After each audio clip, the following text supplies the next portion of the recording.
విజయవంతంగా సాగుతున్నటువంటి నేపథ్యంలో ఇండియా కూటమిలో అలజడులు సృష్టించాలని, ఇండియా కూటమిని భయపెట్టే కార్యక్రమాలు చేయాలని ఎప్పట్లాగే భారతీయ జనతా పార్టీ అధికారంలోని ఎన్డీఏ ప్రభుత్వం భావిస్తూ ఉంది. న్యాయయాత్ర పైన జరిగినటువంటి దాడిని తీవ్రంగా ఖండిస్తా ఉన్నాం.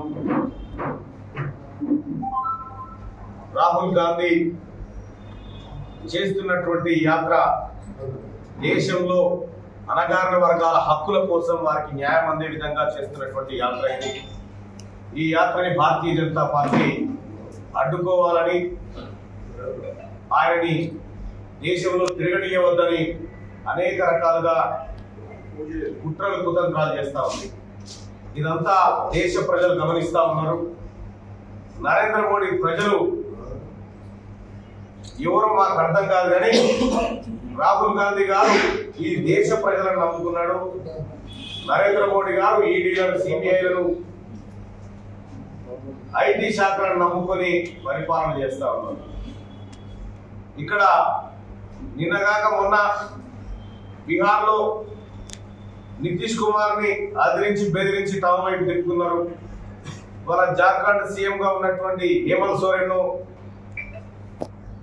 ఈడీ నోటీసుల ఎరగా చూపి ఆయన అరెస్ట్ చేసినటువంటి పరిస్థితి. దేశంలో అప్రజాస్వామికమైనటువంటి పరిపాలన నరేంద్ర మోడీ గారు చేయిస్తా ఉన్నారు. మేము ఒకటే అడుగుతా ఉన్నాం,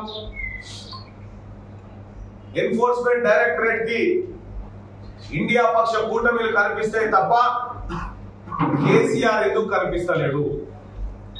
తెలంగాణ రాష్ట్రంలో అనేక లక్షల కోట్ల సంపద కొల్లగొట్టిన చంద్రశేఖరరావు గారి కుటుంబం పైన ఇప్పటికే అనేక ఫిర్యాదులు ఎన్ఫోర్స్మెంట్ డైరెక్టర్ దగ్గర ఉన్నాయి, సిబిఐ దగ్గర ఉన్నాయి.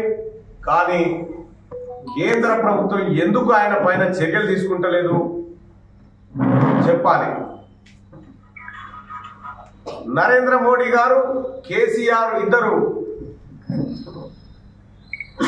చీకట్లో ఒకే గొంగడి కప్పుకొని మాట్లాడుకునేటువంటి వ్యక్తులని ఇప్పటికే తెలంగాణ సమాజానికి, దేశ ప్రజలకు కూడా అర్థమైంది.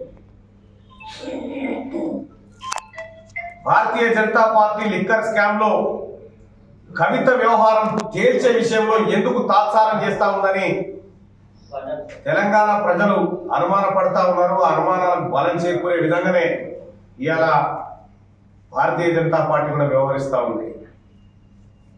అంటే మీకు చీకటి దోస్తులకు ఒక న్యాయం, ప్రజాస్వామ్యయుతంగా మీకు వ్యతిరేకంగా పోరాడేటువంటి పార్టీలకు మరో న్యాయం అనే విధంగా భారతదేశంలో ప్రస్తుత పరిణామాలు ఉన్నాయి.